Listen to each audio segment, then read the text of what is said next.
Você sabe por que as pessoas têm tanta dificuldade em pronunciar as palavras em inglês? Já aconteceu com você tentar pronunciar uma palavra e o som sair todo errado? Como por exemplo, essa palavra aqui. Como é que você falaria isso aqui em inglês? Essa palavra está aparecendo na tela. Um monte de gente fala assim, ó, failure. Tenta criar um som para poder fazer a pronúncia dessa palavra. A maioria das pessoas, quando se depara com uma palavra como essa que está aqui na tela, costuma associar a palavra ao som da língua mãe dela. Por exemplo, se você é brasileiro e está vendo esse vídeo, você vai achar essa palavra aqui e você vai associar o som como se a sua fonética da sua língua tivesse a mesma da língua inglesa. Mas não acontece. Cada língua tem um padrão fonético diferente e uma não depende da outra para existir. Ou seja, nós possuímos a tendência de achar que o som está associado ao som da nossa primeira língua. Porém, cada grafia, ou seja, cada escrita, ela possui um correspondente fonético. Anota essa palavra que ela é muito importante. E esse correspondente fonético, ele é particular para cada idioma. Por exemplo, olha essa palavra aqui, ó. Olha essa palavra aqui, ó. Leia, não precisa saber, é outra palavra. Não precisa saber que palavra é essa. Leia sílaba por sílaba dessa palavra como se fossem palavras isoladas e como se fosse no seu idioma da sua língua mãe. Leia aqui, ó. Vamos devagarzinho comigo? Fala comigo. Strawberry. Vamos de novo? Strawberry. Você, sem querer, acabou pronunciando a palavra morango. Bota o morango na tela. E como que isso aconteceu? Porque a gente simplesmente seguiu o mesmo caminho que a gente seguiu para você falar a sua primeira língua. Imagina uma criança. Você já viu alguma criança de 2 anos de idade pegando um livro para aprender uma palavra? Uma criança de 1 ano de idade pegando um livro de pronúncia ou estudando alguma regra gramatical? Não faz o menor sentido, certo?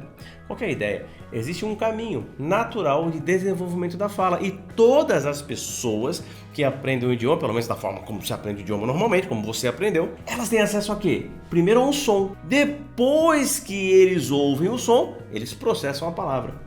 E só depois que eles vão ler e escrever. Concorda comigo? Pois então, se eu colocar então uma imagem que tem o correspondente do som, você já consegue pegar a pronúncia de primeira, seguindo o caminho natural de desenvolvimento da sua língua. Então, nós temos aqui então 2 soluções práticas para você conseguir pronunciar qualquer palavra em inglês.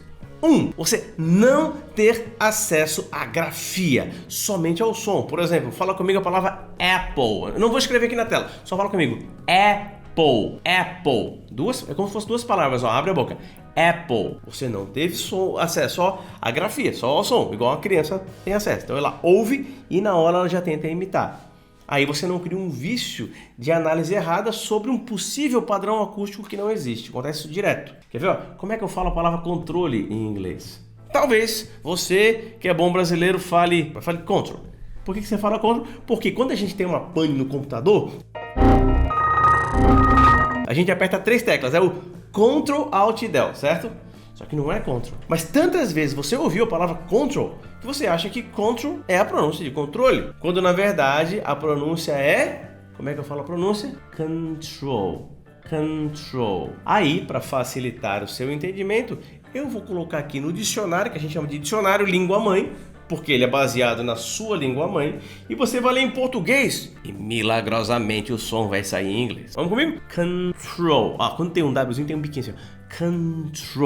Control. Pegou a ideia? Então, os 2 caminhos de solução. O primeiro, você não tem acesso à grafia. Você tem acesso diretamente ao som. Você ouve o som e repete o som. E depois, assim como foi quando você aprendeu português, você vai ter acesso à forma como se escreve. Qual é o caminho número 2 de solução?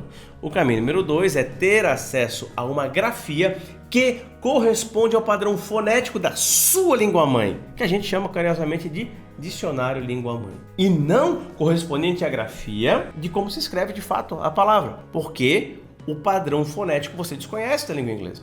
Até então, né? Partindo da premissa, você está começando a aprender inglês agora, o padrão fonético você desconhece. E até porque o padrão fonético da língua inglesa é estranho, que às vezes uma palavra de um jeito, daqui a pouco aquele mesmo padrão não se repete. Então qual que é a ideia? Você lê com o padrão fonético da sua primeira língua, pois ele é lido com as mesmas grafias, com as mesmas sílabas, com a mesma lógica fonética da sua língua-mãe. Nesse caso a pronúncia ela é facilitada e você não cria nenhum vício de percepção fonética errada. Então vamos lá, vamos seguir o caminho 2 no dicionário língua-mãe. Eu vou botar aqui a palavra maçã em inglês com o dicionário fonético que corresponde com a tua primeira língua, o dicionário língua mãe. Bota aqui, ó. É muito fácil, ó. Lê em português, ó. Apple, apple. Muita gente fala apple, né? Apple. Olha, essa daqui é mais legal. Tem uma palavra em inglês que significa esquisito, estranho. Eu vou botar a palavra primeiro dentro do dicionário fonético da língua mãe, depois eu vou te mostrar como é que é a palavra, seguindo o caminho natural do teu desenvolvimento linguístico. Leia pra mim aqui, ó. Awkward.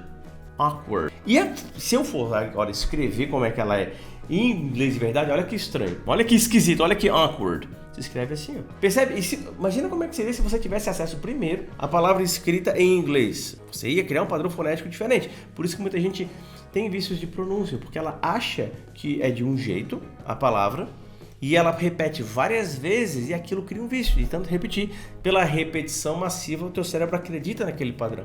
E por isso muitas pessoas têm um vício de percepção fonética. Acabam pronunciando uma palavra erroneamente. Então vamos lá. Mais uma palavra para você aqui então. Vamos ver se você pegou a ideia. Eu vou escrever 3 palavras aqui e elas são uma palavra só. Você vai ler as 3 em português, o som milagrosamente vai sair em inglês e depois vai aparecer ali embaixo o que ela é, o que ela significa em inglês, tá bom? Olha para mim aqui, ó. Leia palavra por palavra aqui, ó.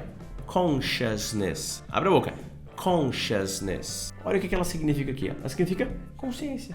Imagina que loucura se eu botasse ali o consciousness ali embaixo, escrito daquele jeito ali, você talvez teria dificuldade para pronunciar. Então o segredo, a tua dificuldade de pronúncia, ela não está nem um pouco associada à sua dificuldade, e sim ao fato de você não ter tido acesso a uma ferramenta que facilita a sua percepção fonética. Fica muito mais fácil assim. E aqui eu não estou redescobrindo a roda, eu estou só seguindo o caminho natural do desenvolvimento linguístico. Primeiro som, e você imita o som. Ao imitar o som, depois você vai poder escrever. Concorda comigo? Vamos botar mais umas palavrinhas aqui então pra gente fechar esse vídeo de hoje. Leia pra mim esse daqui, ó. World. World. Vamos de novo? Esse R tu vai bem dobrado aqui, ó. World. World. Vai de novo? World. O que tu acabou de falar? A palavra mundo. Muita gente tem dificuldade de falar essa palavra, que ela fala word, fala um monte de... Acaba falando essa palavra e acaba saindo a palavra, que é word. Então não é word, é world. Então, quando você pronuncia desse jeito, o som sai milagrosamente da forma como tem que ser. Mais 2 palavrinhas aqui então pra gente fechar. A palavra esquilo e a palavra fevereiro. Pense como é que é esquilo. Eu não vou te trazer aqui, obviamente, a escrita primeiro, de escrito e fevereiro. Mas você já deve ter visto alguma vez uma palavra como esquilo e fevereiro. E talvez você tenha criado um vício de percepção fonética. Vamos ver se você criou um vício. Eu vou colocar aqui na tela, vou falar junto. Você repete junto comigo. Como é que é esquilo? Squirrel. Esse R bem dobradão, bem de porteiro, assim, ó. Squirrel. Abre a boca 2 vezes. Squirrel. E como é que é fevereiro? February. Professor, mas tem um R ali! Por que eu falo com aquele February? Pois é, vício de percepção fonética. Você não sabia que aquele R não fala. É igual a palavra psicologia. A gente fala psychology. O P nem fala, não fala psychology. Então, dentro dessa lógica, quando você entende um som oculto que está por trás da palavra, você consegue se relacionar com o padrão fonético.